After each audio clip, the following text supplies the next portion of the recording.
Connors here today, who will read from this book, Growing Up Dead. I would like to remind you to turn off your cell phones, please. After the reading, Peter, do you mind signing books? Okay, so he will sign your books, and if you don't have a book, there are books for sale outside. All right, so please help yourself. And in 2 weeks, we will have Thomas Sayers Ellis. All right, so I'd like to introduce Chris Kennedy. He's the director of the MFA program here at Syracuse, and he will introduce Peter Connors.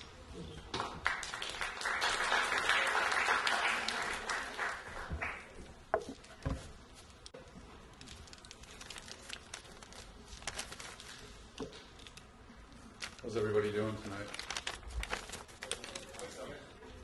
Really good, huh? Yeah. That's what I thought. I'm gonna read you a little bit of just the information, just the facts about Peter Connors, and he is the author of the critically acclaimed memoir "Growing Up Dead: The Hallucinated Confessions of a Teenage Deadhead," which all of you in the class have read.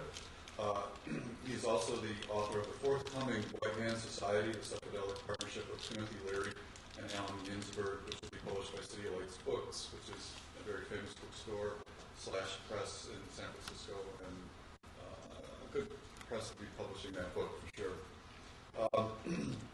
And also the poetry collection "The Crows Are Laughing in Their Trees" from White Pine Press, which will be out in 2011. His other recent books include the novella "Emily Ate the Wind" and the prose poetry collection "Of Whiskey and Winter." And his writing appears regularly in the nation's top literary journals and anthologies, including South Hill Poetry International and Mid-American Review. He serves as editor of prose poetry, flash fiction, and anthology from Start to Rome Books, and as editor and marketing director of Boa Editions in Manchester. So those are the facts. And most of you have read the book, so I don't need to tell you a lot about the book, obviously. But one of the things that I really wanted to mention in introducing Peter was, it's the book about following the dead around America is certainly a book about music and about teenagers and then young adults' passion for music. But the thing that strikes me most about the book is how much the book is about trying to find out where you fit in the world. And in Peter's case, having grown up in Pittsburgh, New York, which is about 90 miles from here, and a really nice place. It's the best Barnes and Noble I've ever been to, actually, and a very sort of literate place, really, comparatively, especially growing up where I grew up, where I saw a book once when I was younger, and I asked my mother what it was, and she told me just don't look, son. It's an interesting nexus for Peter of following the Grateful Dead around the country, and ultimately having that lead to him becoming a writer. Since he could have just stayed home and read a lot of books, and he had the influence of school and home and general community, but that wasn't the right community. And the thing that strikes me about writing the memoir is the way that Peter tried to capture that sense of wanderlust and confusion and just not quite knowing where you fit in the world and not being content to be where you are necessarily, or trying to make where you are a better place through some sort of transcendent experience, through music, through concert experience, and the Dead obviously provided that for him. I was not a Grateful Dead fan, so it was interesting for me to read from the perspective of someone who was such a devoted fan, and to see that there was something more to it than just the music, and more to it than even just the concert experience, that there was a genuine sense of finding other kindred souls in the world and making your way with them and being a kind of adventurer and explorer on a lot of different levels. And I hope that you'll welcome Peter with that spirit in mind and welcome him into our community here at Syracuse. So please welcome Peter Connors.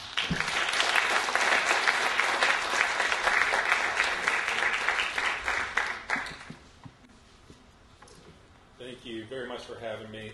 The book breaks down into some different sections and parts of the Grateful Dead touring experience, and I think it's important to start with some background and history of the band and where they sort of fit into the larger cultural milieu before we get into the fun, crazy touring story. So I'm going to start with that.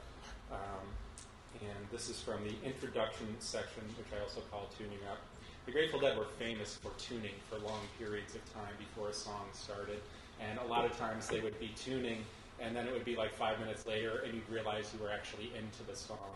So this was an appropriate way to start the book, I felt, with a tuning up section.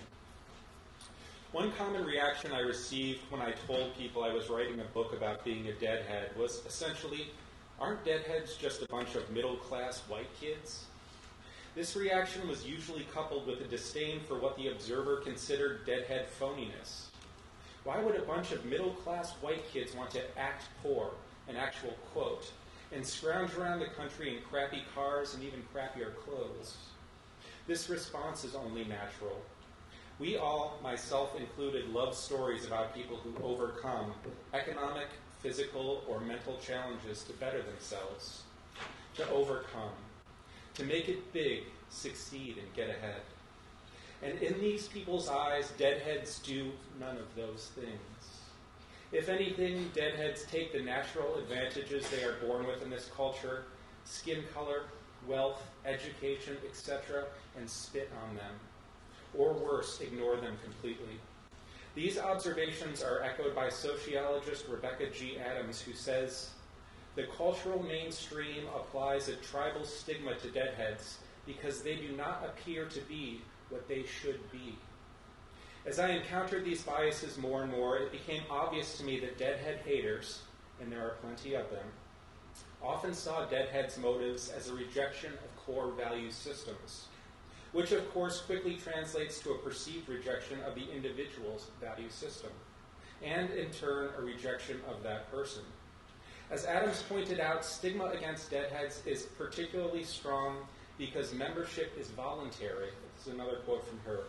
When participation and identity is voluntary, as with the Deadhead community, the idea is that people who do not want to experience stigma can simply end or hide their affiliation.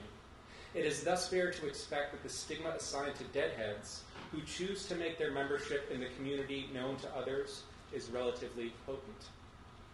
Apparently, our late 20th century glorification of the lovable slacker, including nationwide hysteria over the dumbing down of American culture, has been deleted like so much spam. In one sense, we can thank Bart Simpson for the editorial fodder that established popular culture studies programs across academia, thus creating dozens of classes that are excellent to attend while totally baked. In another, we can curse academia for sucking all the dumb fun out of popular culture. When everything means something, mindless fun loses its Zen-like pizzazz. Ironically enough, the term hippie, often erroneously synonymous with Deadhead, derived from the beatnik word hip, which essentially meant you were cool. You understood what was going on in an intuitive way. You knew the score. You weren't trying too hard to do anything at all. You just were. Hippies were the children of the beatniks. Now here I must admit my grudging but functional use of the term beatnik. This, as Allen Ginsberg called it, foul term, was coined by Herb Caen in an April 2nd, 1958 article in the San Francisco Chronicle. It was intended and succeeded as a put-down. Caen's article was published roughly 6 months after the launch of Russia's Sputnik satellite. It appeared in the thick of the San Francisco poetry renaissance that saw the beat authors devolve rapidly from underground icons to media-scarred cultural stereotypes. By mixing Jack Kerouac's self-generated label beat with America's paranoia over communist supremacy via the phallic shot heard round the world, Caen succeeded in demonizing an entire generation of pacifist, poetry reading, philosophy spewing, chess playing, coffee shop sitting, middle-class white kids as a threat to American values. By the time Caen's article appeared, Jack Kerouac's On the Road had already been published to a wide range of reviews. On the Road may have launched 1,000 horrible open mic poetry readings, but the book and beat literature in general was seminal in the life of the Grateful Dead. As Jerry Garcia said in his October 1991 Rolling Stone interview, for which he appeared on the cover of the magazine, "I owe a lot of who I am and what I've been and what I've done to the beatniks from the 50s and to the poetry and art and music that I've come in contact with. I feel like I'm part of a continuous line of a certain thing in American culture, a root. Although hindsight consideration of On the Road focuses on Kerouac's melancholia, misogyny, or religiosity, upon its publication the book was regarded as a celebration of restless, post-World War II youth. In his admirably insightful review published in the New York Times on September 5, 1957, Gilbert Milstein said that the publication of On the Road was a historic occasion and declared it the most beautifully executed, the clearest, and the most important utterance yet made by the generation Kerouac himself named years ago as beat. Lest we forget, On the Road was also a celebration of good, dumb fun, or as Kerouac called them, kicks. By the time Kane's article appeared, Allen Ginsberg and City Lights Books had also won an obscenity trial that sought to ban the distribution of Ginsberg's watershed poem, Howl. This poem, also a major touchstone for the Dead, is now accepted as one of the most relevant and socially significant poems ever written by an American. It's hard to believe that publisher, poet, and bookstore owner Lawrence Ferlinghetti was arrested and that copies of the book were confiscated by customs officials who stated, "You wouldn't want your children to come across it." Considering that in the late 1980s, the FCC ruled that any station airing the complete Howl could be fined for broadcasting indecent material, sometimes it's hard to remember that he won. In any event, the war between the straight and the cool was on, and the cool were winning. It was time for the establishment, the guardians of American values, to strike back. The future of the country, an entire generation of kids who could be lost to the romantic notion of wandering highways, spewing poetry at the clouds, and doing nothing to assure America's economic and militaristic dominance in the world was at stake. Unfortunately, no sooner had the Beats become the oft-mocked and even scorned beatniks than the entire scene grew their hair out and became hippies. Tinny bongos were replaced by distorted electric guitars. In place of coffee and the occasional hit of tea, there was LSD and lots of tea. In place of hushed private debates over philosophy, there were raucous political rallies that publicly shook the political establishment to its wingtips. The rift between the hippies and the straights was larger than Kane, Kerouac, or anyone on either side could have predicted. And whenever there was a rift, there was a natural urge to demonize those on the other side. Otherwise, how do you know which side you're on?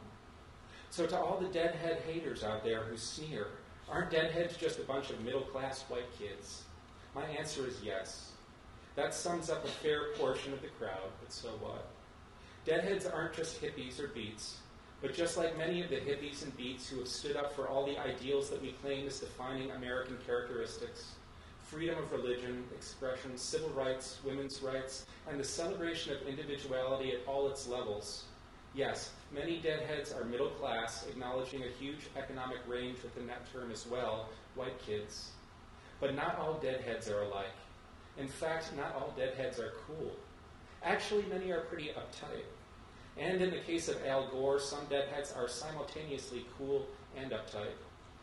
It should also be acknowledged that Deadheads, middle class and white as they may be, are also the final manifestation of a certain alternative culture right before it splintered into a million, often market-driven, media-generated factions.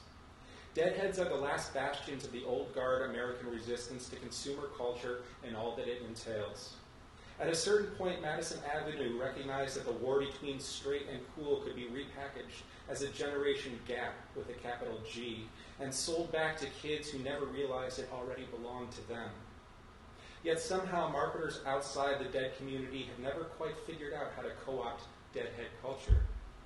Kurt Cobain may have despised Deadheads, but in the end he might have envied their relative anonymity as well. Fans may have hounded Jerry, but the media seldom did. Jerry may have worn flannel shirts before Kurt, but no store ever sold a kid a flannel with the promise it would make him look more like Jerry Garcia.